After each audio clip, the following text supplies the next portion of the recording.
Salam alaikum, sahaftorkom, bonsoir tout le monde. Nous vous présentons aujourd'hui le chapitre du cours sur la physiopathologie du choc anaphylactique. Donc pour cela, nous allons commencer comme d'habitude par les objectifs de notre présentation, donc qui seront essentiellement d'intégrer les connaissances immunologiques au raisonnement physiopathologique de l'anaphylaxie, c'est-à-dire d'essayer d'appliquer ce que vous avez déjà appris en immuno, ce que vous allez aujourd'hui apprendre en physiopathologie intégrée à l'immunologie, pour la prise en charge des patients présentant cette réaction. Et bien sûr, ce sera aussi d'acquérir les bases physiopathologiques du choc anaphylactique qui vont être utilisées pour la prise en charge thérapeutique.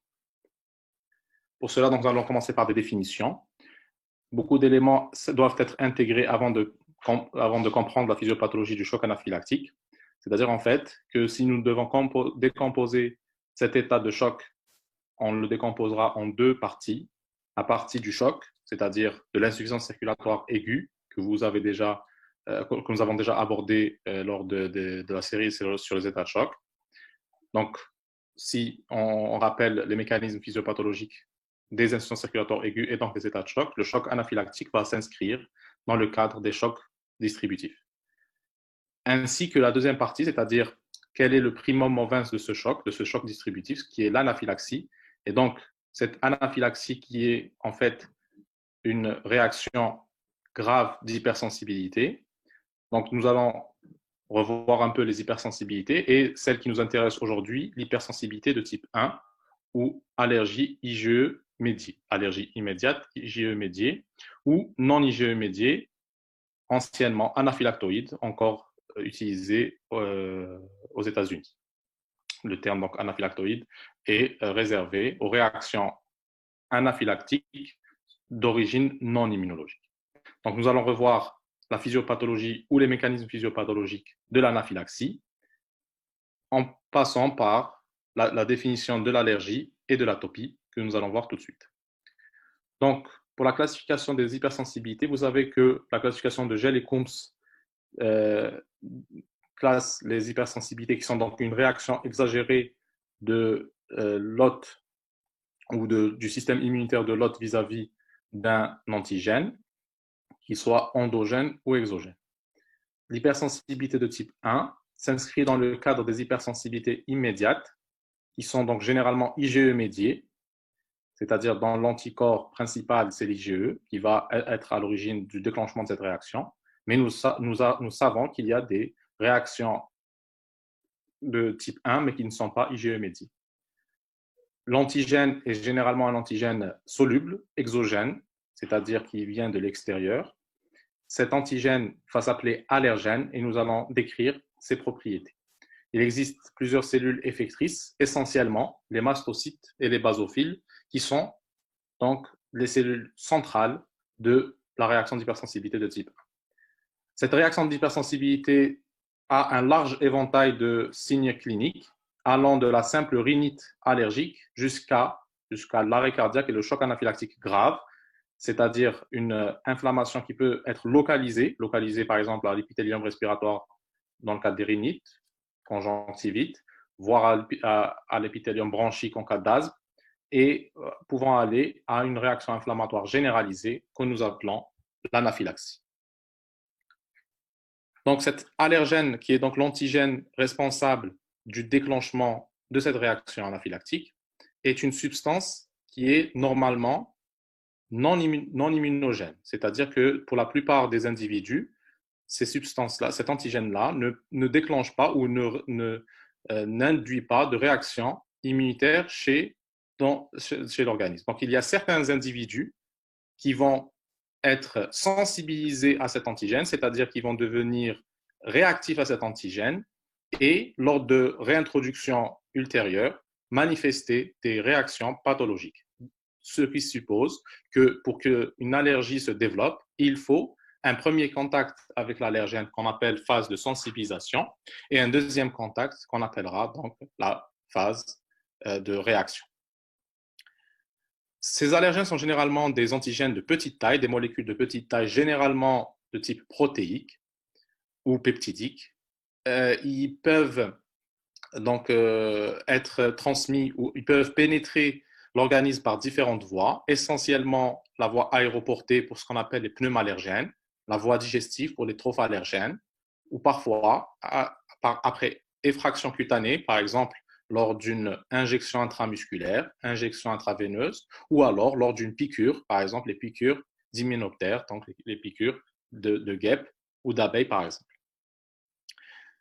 Donc, la voie d'administration ou la voie d'entrée de l'allergène dans l'organisme est très importante parce que certains allergènes ne peuvent induire de réaction que dans des conditions bien particulières.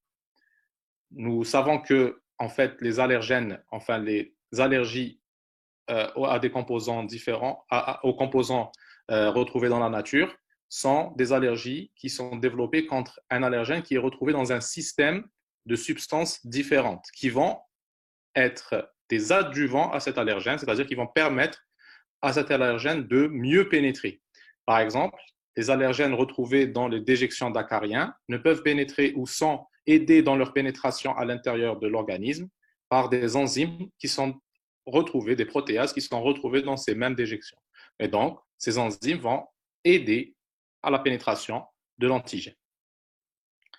Il existe aussi de nombreuses réactions croisées entre les espèces, entre les différents allergènes d'espèces très différentes, qui sont même très éloignées sur le plan phylogénétique. Et c'est ce qui explique en fait que certaines personnes développent des allergies à des organismes qui sont de prime abord complètement différents. Vous voyez ici la crevette et les acariens par exemple.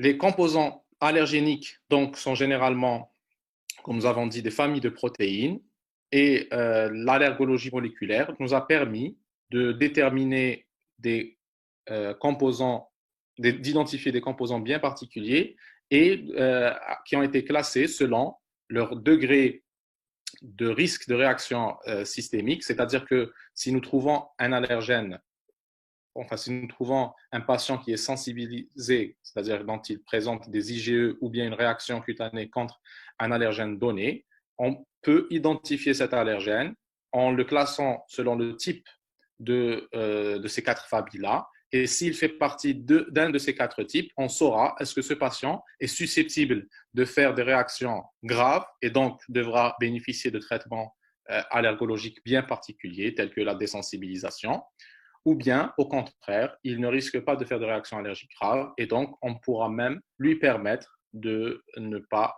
faire d'éviction totale de cet allergène. Je prends comme exemple ici, pour vous illustrer ça, les arachides, donc les cacahuètes. On voit ici qu'il y a environ, donc, enfin, nous décrivons ici 5 types d'allergènes retrouvés dans les arachides, le H1, H2, H3, H9 et H8 par exemple. Donc, si un patient est allergique au H1, qui est une protéine de stockage, dont on sait qu'elle est résistante à la chaleur et à la digestion, et que c'est une protéine de stockage, donc une protéine de stockage induit des réactions systémiques graves, comme vous pouvez le voir ici dans la classification. Les protéines de stockage sont les protéines qui sont les plus graves en termes de réaction systémique. Et par contre, les profilines, ici, ce sont les moins graves.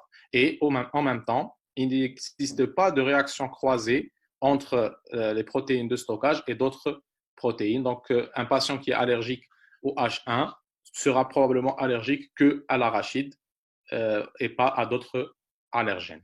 Par contre, si nous prenons par exemple le H8, un patient qui est allergique à l'allergène H8, ce patient-là ne développera pas de réaction importante, donc ça sera des réactions plutôt locales parce que le H8 est une PR10, donc c'est une protéine de type PR10, donc là c'est ici, qui est sensible à la chaleur et donc ces patients peuvent plus ou moins consommer des produits qui peuvent contenir de l'arachide sans trop de problèmes de réaction systémique, surtout après cuisson par exemple.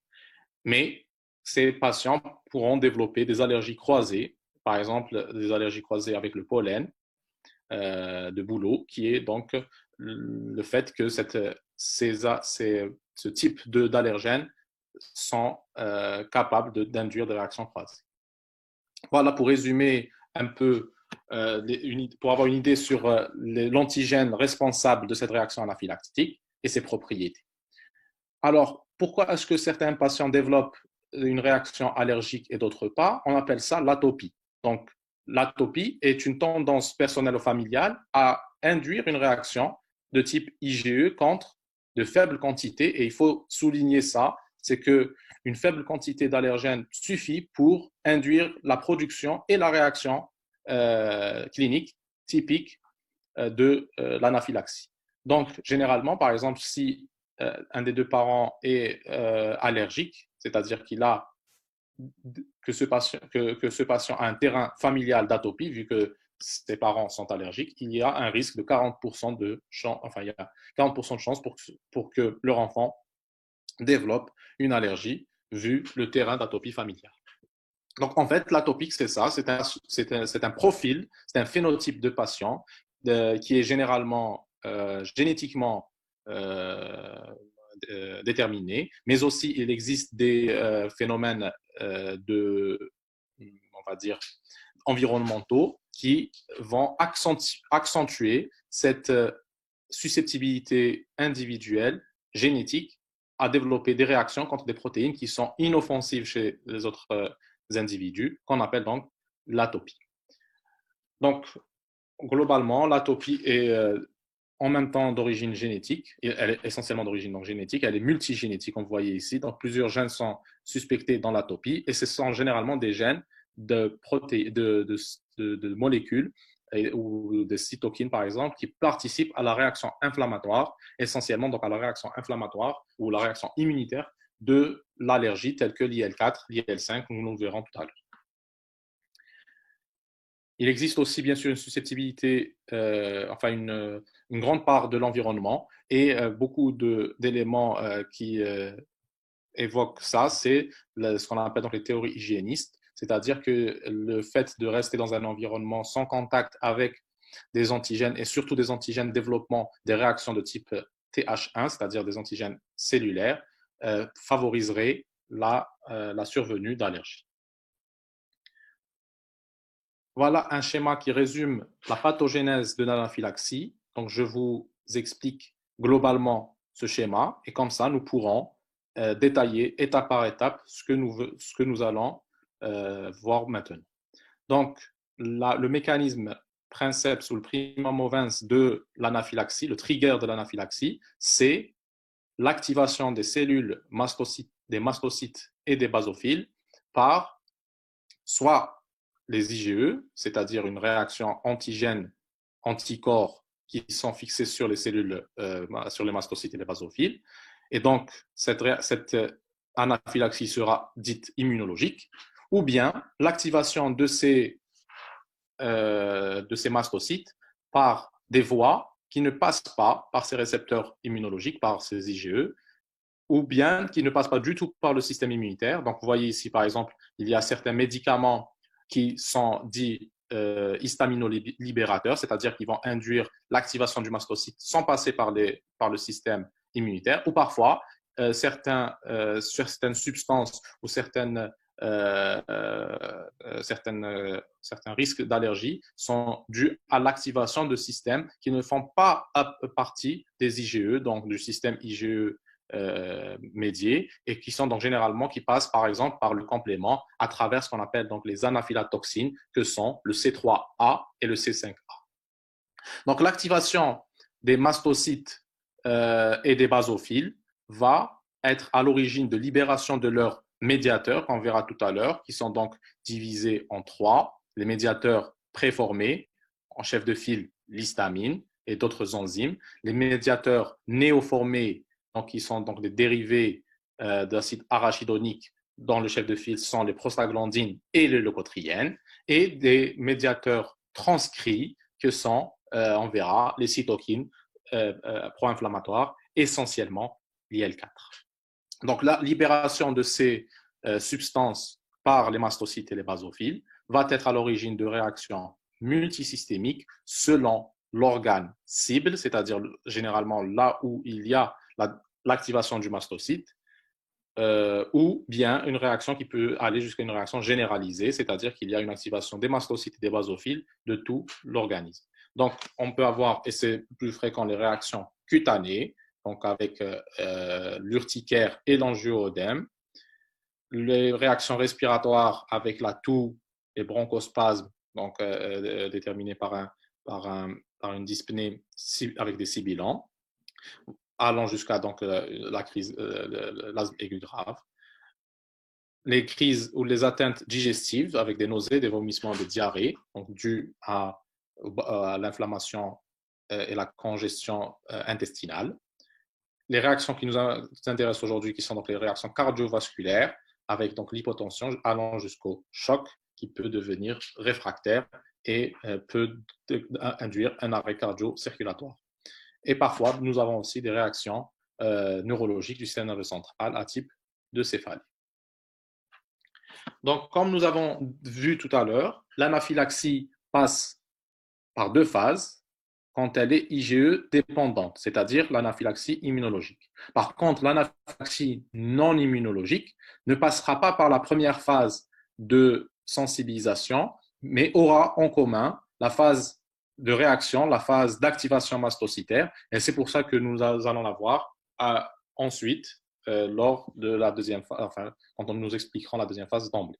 Donc, la physiopathologie de l'allergie IgE dépendante passe par une première phase A, qui est la phase de sensibilisation. L'antigène, donc qui est l'allergène introduit dans l'organisme, va être à l'origine d'une activation immunitaire et de production d'anticorps spécifiques à cet antigène que sont les anticorps de type IgE. Puis cet IgE va se déposer dans l'organisme et il va persister au niveau des cellules, essentiellement donc les mastocytes, en attendant un deuxième contact ou un contact ultérieur qui va être à l'origine de la réaction allergique, c'est-à-dire de la réaction clinique et de la symptomatologie. C'est la deuxième phase, donc la phase de réactionnelle. Donc, première phase ou phase de sensibilisation, elle est complètement asymptomatique. C'est une phase de synthèse des IgE. Je ne vais pas vous faire un cours sur l'activation des cellules immunitaires, mais globalement, quand vous avez l'antigène qui va rentrer par exemple ici, dans un système quelconque, respiratoire par exemple, au niveau du poumon, il va être capté par les cellules dendritiques de celui-ci, donc les cellules dendritiques qui sont circulantes. Ces cellules dendritiques vont migrer à travers la lymphe et devenir des cellules présentatrices d'antigènes professionnels, allant vers les ganglions et donc où ils deviendront matures. À ce niveau-là, ces cellules dendritiques vont ils vont présenter l'antigène processé avec le CMH 1 et le CMH2. Donc ici, ça sera essentiellement le CMH 2, puisqu'ils vont présenter essentiellement au LT4. Donc, avec la présence de molécules de co-stimulation, donc le lymphocyte T qui reconnaît cet antigène va être activé. Et ce lymphocyte T activé va induire l'activation de lymphocyte B réactif à cet antigène. Et ce lymphocyte B réactif à cet antigène va produire des anticorps sous l'action de cytokines particulières, essentiellement de l'IL4. Cet anticorps va être modifié, switché vers l'IgE. Cette phase donc de la réponse immunitaire est une phase asymptomatique de production d'IgE contre l'antigène, donc contre l'allergène. Elle prend environ une dizaine de jours. La réponse, donc, elle est orientée vers les lymphocytes Th2. Donc, vous savez globalement qu'il y a caricaturellement deux types de lymphocytes T, mais bien, CD4. Mais bien sûr, l'immunologie est beaucoup plus complexe que ça. Mais il faut savoir que ces personnes-là ont tendance à développer une réaction de type H2 par le fait de ce qu'on a vu tout à l'heure, donc les phénomènes génétiques. Les patients développeront plus des réactions de type TH2 que de type TH1.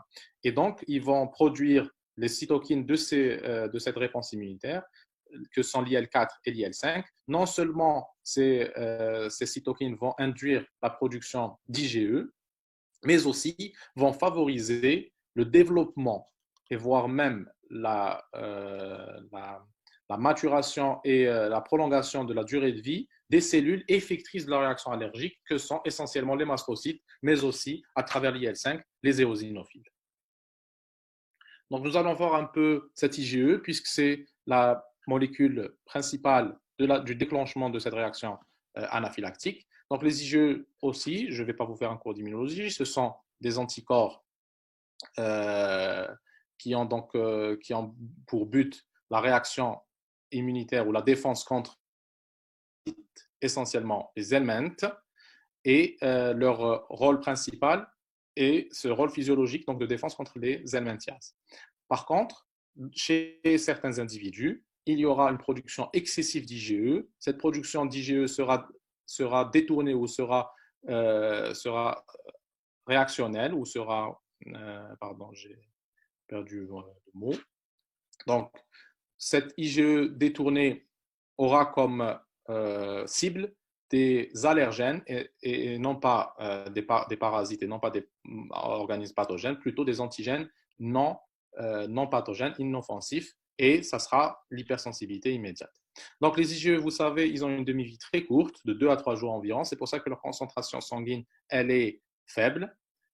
Mais par contre, ils ont une durée de vie au niveau des cellules qui est très grande. Ils peuvent persister plusieurs mois, voire même plusieurs années, à la surface de cellules, essentiellement des mastocytes et des basophiles, qui contiennent le récepteur FcεR1, qui est le récepteur de haute affinité, et qui sera donc le lieu privilégié de la réaction anaphylactique. Et il faut savoir qu'actuellement, des médicaments ou des molécules dont le nom est imprononçable, interagissent ou prennent la cible du FcεR1. Le FcεR2, par contre, se retrouve, donc il est de plus faible affinité, se retrouve sur d'autres cellules immunitaires, essentiellement les éosinophiles, et ce récepteur va aussi participer à la réaction immunitaire. Donc, comme vous voyez ici, quand l'IgE est fixé ou reste fixé sur le mastocyte, sur son récepteur FcεR1, quand il va rencontrer l'antigène, il va pouvoir induire l'activation et donc la réaction immunitaire.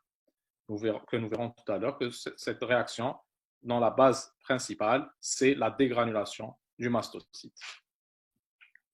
Voilà le récepteur FcεR1 de l'IgE. Vous voyez ici un IgE avec ses domaines constants et son domaine variable. Et comme vous le savez, l'IgE n'a pas de région charnière, tout comme l'IgM, contrairement aux IgG, aux IgA.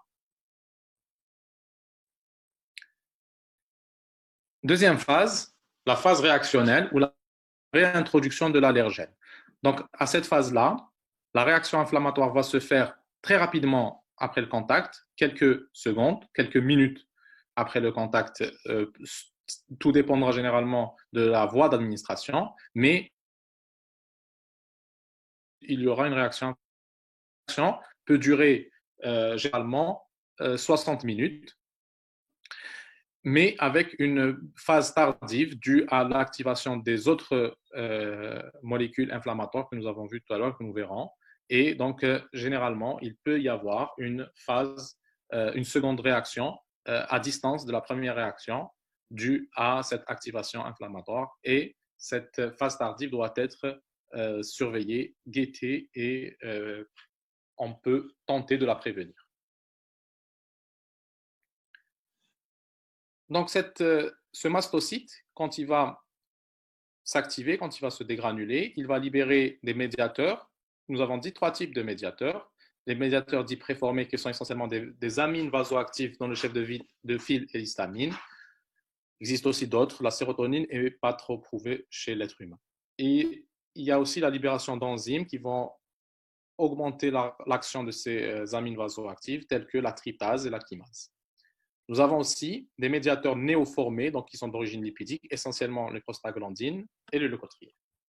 D'autres médiateurs sont néotranscrits, c'est-à-dire qu'ils sont fabriqués à partir d'une transcription de l'ADN. Donc, ce sera essentiellement des cytokines, des chimiokines et des facteurs de croissance. Ce sera des cytokines qui vont accentuer la réaction TH2, essentiellement donc l'IL4.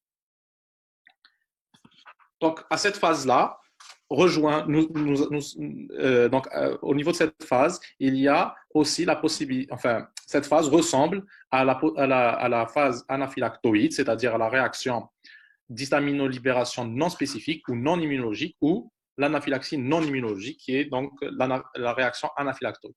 Donc, ça sera la libération de ces médiateurs-là par les basophiles et les mastocytes, mais sans passer par les IgE et leurs récepteurs. C'est les mêmes substances qui sont libérées, mais il n'y a pas de substances néoformées. Il n'y a que les substances préformées. Et c'est pour ça que cette réaction est généralement unique. Il n'y a pas de phase tardive. Elle évolue en une seule phase. Cette réaction, elle est dose dépendante. Elle est dépendante aussi d'autres facteurs tels que la vitesse d'administration et l'osmolarité. Ce qui fait que certains proposent, quand on a une possibilité d'histaminolibération, de donner ces médicaments-là à une vitesse lente, diluée et avec des doses fractionnées. Et cela, vous allez le voir dans votre pratique courante, surtout dans certaines spécialités telles que l'anesthésie, réanimation. Il existe tout grade de gravité peuvent être observés dans l'anaphylaxie non immunologique.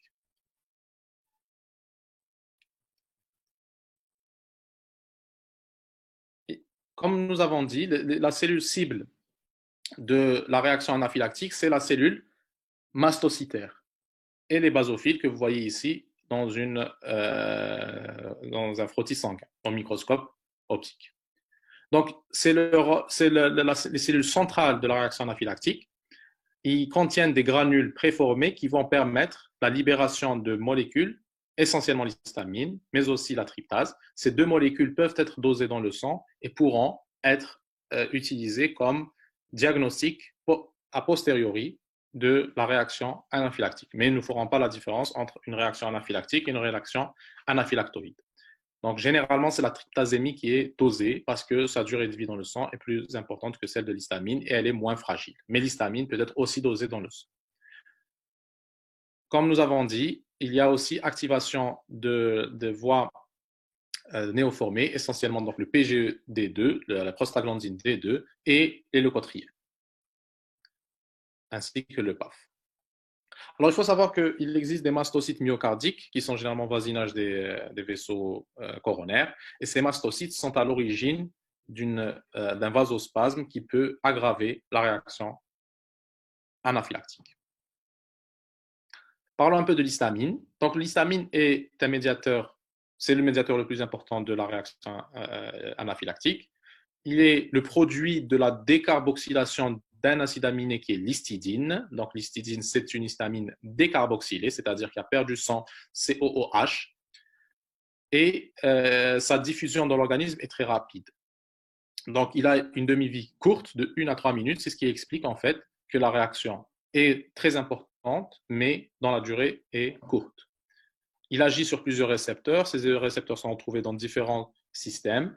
Le plus important pour la réaction anaphylactique, c'est le H1, qui est donc à l'origine de la bronchoconstriction, des réactions digestives, de la vasodilatation artériolaire, de l'augmentation de la perméabilité capillaire, mais aussi du chimiotaxisme de cellules inflammatoires. Donc en fait, ces récepteurs sont à l'origine de la réaction immunitaire. Et c'est ceux-là qui vont être ciblés pour prévenir cette réaction par les antihistaminiques de type anti-H1. Le récepteur H2, par contre, il est essentiellement gastrique. Il permet d'augmenter la sécrétion acide gastrique. Il est aussi retrouvé au niveau du myocarde.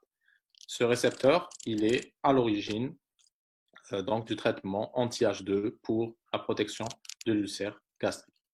D'autres types de récepteurs sont retrouvés, le H3, le H4, etc. Et des récepteurs cérébraux, par exemple, qui vont être à l'origine donc, du prurite et par exemple, de la somnolence. Le métabolisme du cycle veille-sommeil. Le métabolisme donc, de l'histamine, il est hépatique et son élimination, elle est urinaire. Ce dosage de méthylhistamine il sera plus facile à faire. Donc, du métabolite au niveau urinaire est plus facile et sa durée est plus importante, de 3 à 4 ans. Donc, il existe une corrélation entre l'histaminémie, c'est-à-dire le degré d'histamine libéré et les effets généraux de la réaction anaphylactique. Et c'est pour ça que plus pour les réactions immunologiques IgE médiées, on ne peut pas se baser sur la quantité d'allergènes parce que même s'il y a une faible quantité d'allergènes, il peut y avoir une grande libération d'histamine, une grande activation des mastocytes. Par contre, pour les réactions non IgE médiées, cette histaminémie sera, en fait, la dégranulation sera directement proportionnelle aux doses de médicaments histaminolibérateurs introduits et donc la réaction sera plus importante, plus grave quand la dose est plus importante. Donc, pour les réactions IgE médiées, elles sont doses indépendantes, alors que les réactions non IgE médiées, elles sont doses dépendantes. Donc, vous voyez, pour 2 nanogrammes par millilitre d'histaminémie, il y aura un tachycardie. Si ça dépasse les 15, on aura une dépression myocardique, plus de 50, risque d'arrêt cardiaque. Les autres médiateurs vont participer à cette réaction. Donc, nous avons les prostaglandines qui sont bronchoconstricteurs et vasodilatateurs et ils vont aussi activer la coagulation. En fait, ils vont activer l'hémostase primaire comme nous avons vu déjà. Le thromboxane A2 aussi, il est pro-agrégant, donc induisant une activation plaquettaire comme nous avons dit.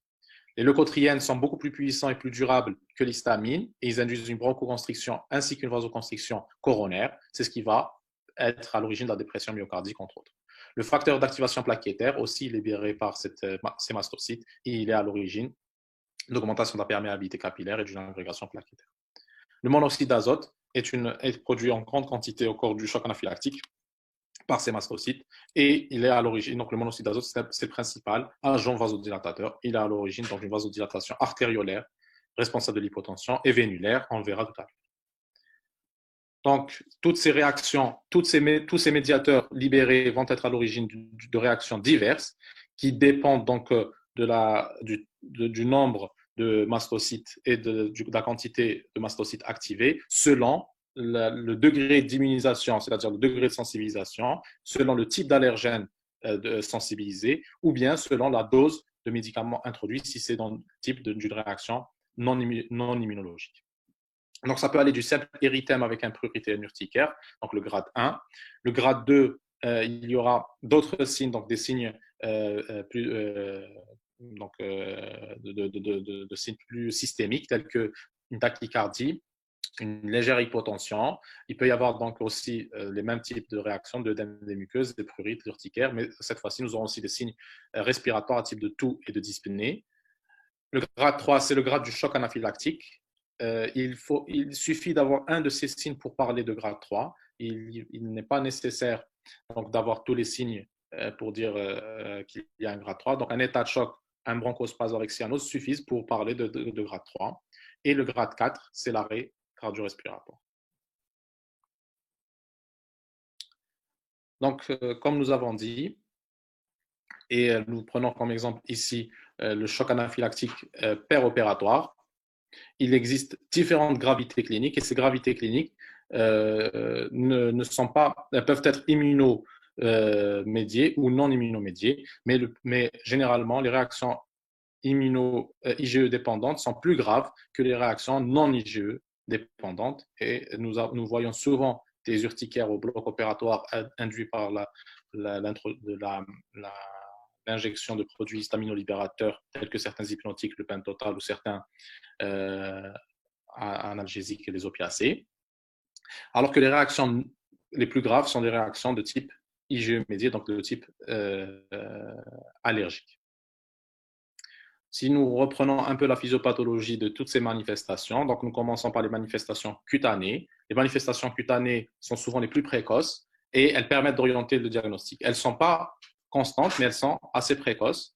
Elles intéressent les régions riches en mastocytes, donc, qui sont donc des régions qui doivent être surveillées, par exemple, au bloc opératoire, c'est essentiellement la face et la région antérieure du thorax avec le cou. Nous voyons souvent à ce niveau-là donc des urticaires, des éruptions cutanées, mais qui sont généralement brèves. L'histamine, les prostaglandines et le facteur activateur plaquettaire va induire quoi? Il va induire des vasodilatations. Cette vasodilatation avec augmentation de perméabilité, vasodilatation des artérioles et des capillaires et des vénules cutanées, c'est pour ça que nous voyons donc l'aspect rougeâtre de la peau, mais qui s'efface à la vitropression parce qu'il n'y a pas d'extravasation de sang. Il y a juste une vasodilatation. La physiopathologie des manifestations respiratoires dépend aussi de ces médiateurs, histamine, leucotriène essentiellement, donc qui est essentiellement la bronchoconstriction, qui est donc puissante et durable, et doit être donc traitée d'une façon donc plus agressive. Donc il y a un risque important de complications liées à ce bronchospasme. D'autres manifestations respiratoires sont inconstantes, telles que donc, un œdème des voies aériennes supérieures. Donc, l'œdème des muqueuses peut s'étendre jusqu'au larynx, induisant l'œdème de Kuhn, et donc une dyspnée laryngée, voire un arrêt respiratoire, donc qui devra faire intervenir des thérapeutiques parfois invasives. Pour la physiopathologie des manifestations cardiovasculaires, donc essentiellement de l'état de choc anaphylactique, bien sûr. Donc, comme vous le savez, le choc anaphylactique est un choc distributif. Donc, nous avons une vasodilatation systémique induite par ces molécules que nous venons de citer. Donc, ces molécules induisent une vasodilatation initialement artériolaire. Cette vasodilatation artériolaire va faire chuter la pression artérielle d'une façon rapide et prolongée.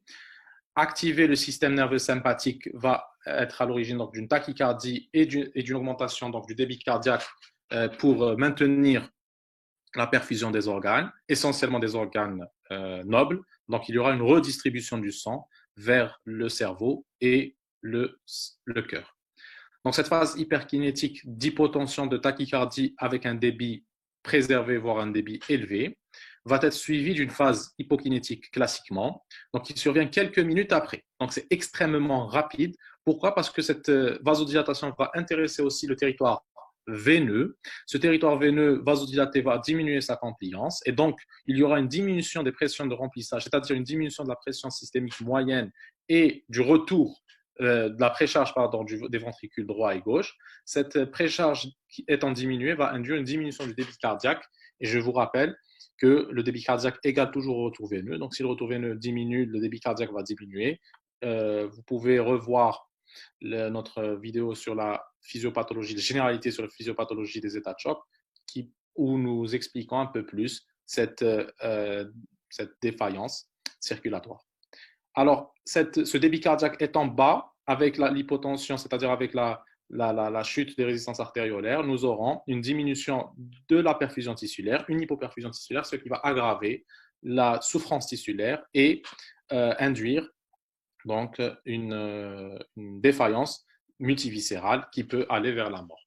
Cette défaillance multiviscérale peut être assez marquée, elle peut être assez grave, surtout si nous n'agissons pas à temps, vu la rapidité de l'installation de cet état de choc. C'est un des états de choc qui s'installe les plus rapidement. Il est différent de l'état de choc septique, qui est un choc distributif, mais qui s'installe plus sournoisement et plus lentement. Cet état de choc donc, doit être pris rapidement, sinon il va passer vers une phase dite réfractaire où la déférence d'organes est telle que même si nous maintenons ou si nous remettons la pression artérielle ou la pression de perfusion du tissu à la normale, la déférence est tellement grave qu'elle ne peut plus être elle est réversible et elle est irréversible, pardon, elle devient irréversible et elle ne pourra plus être rattrapée. Voilà. Le choc hypovolémique va s'ajouter à cette phase de vasodilatation vénulaire par une augmentation de la perméabilité capillaire et une fuite capillaire du plasma. Donc, il y aura une fuite de plasma vers l'interstitium et donc être à l'origine d'une aggravation de la baisse du débit cardiaque, de la perfusion tissulaire.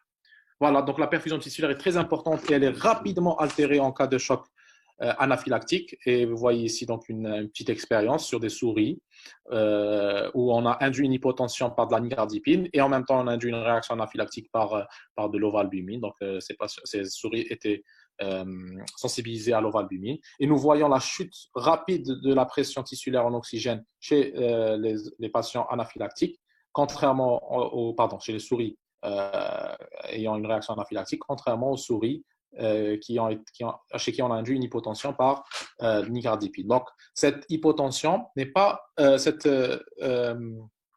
état de choc n'est pas dû que à l'hypotension, mais il est dû à de multiples phénomènes, essentiellement donc l'hypoperfusion induite par le bas débit, c'est-à-dire par la diminution du retour veineux. Et donc nous avons une activation sympathique qui va essayer de redistribuer cet oxygène et il y aura une souffrance des autres tissus, avec donc production de lactate en grande quantité.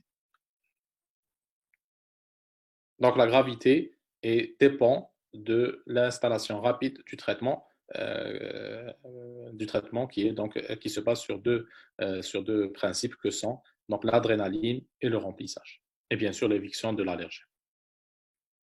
D'autres troubles cardiaques peuvent survenir, donc des troubles du rythme peuvent se voir, essentiellement donc induits par l'histamine, comme nous avons dit, il y a des récepteurs H1 et H2 au niveau cardiaque, des troubles de la repolarisation induits par la vasoconstriction coronaire, des arrêts cardiaques d'emblée et parfois des arrêts cardiaques secondaires, donc dus au choc réfractaire, au choc prolongé. Voilà, donc pour résumer, l'évolution du choc dans le temps, on a le choc compensé donc dans sa phase avec redistribution du sang vers les organes nobles, le choc décompensé, donc où il y aura un cercle vicieux qui va induire le décès parce que le choc devient irréversible et on ne pourra pas, aucune thérapeutique ne pourra stopper cette évolution. Alors, pour revenir à notre réaction anaphylactique, je vous ai dit que la réaction anaphylactique peut apparaître jusqu'à 6 heures après une première réaction. Cette évolution n'est pas constante, donc seulement 1 à 20% des manifestations sont biphasiques, mais si la réaction initiale était grave, la réaction secondaire peut l'être aussi, et donc il y a un risque de développer une réaction secondaire grave. Et donc, il faut faire un traitement rapide, adapté et surtout surveiller le patient. Cette réaction tardive pose beaucoup de problèmes parce que la première réaction peut passer un peu inaperçue, mais la seconde réaction, qui peut être potentiellement grave, on ne pourra pas la rattacher directement à une ingestion d'un produit donné. Les principes du traitement, donc, comme nous avons dit, il se base essentiellement sur l'adrénaline puisque c'est un vasoconstricteur puissant par ses effets alpha et en même temps un inotrope important par ses effets bêta. Donc, il va induire une augmentation du débit cardiaque et une augmentation de la pression artérielle. Donc, c'est le traitement de choix. Les doses, je ne vous en parle pas. Et le remplissage qui est donc le traitement complémentaire à l'adrénaline parce qu'il y a toujours une hypovolémie. Mais il ne remplace pas l'adrénaline. Les antihistaminiques et les corticoïdes ne sont pas une urgence thérapeutique, mais peuvent permettre de prévenir la réaction biphasique, donc la deuxième réaction, et surtout, donner au long cours, ces antihistaminiques vont permettre de diminuer la gravité des réactions anaphylactiques. Je vous remercie. C'était un cours assez quand même lent. J'ai essayé donc de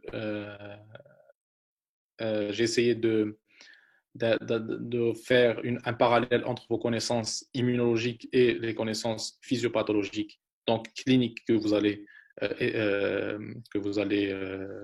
prendre, que vous allez acquérir au fur et à mesure de votre apprentissage. Il faut savoir faire la synthèse entre ces différentes spécialités, entre les différents modules pour avoir une compréhension complète et permettre une prise en charge adéquate de vos patients. Donc, n'oubliez pas de répondre aux questions qu'on va laisser en commentaire. Donc, une grille de questions qui reprennent les principaux points que nous avons abordés pour fixer ces idées, pour fixer ces informations. Et au revoir.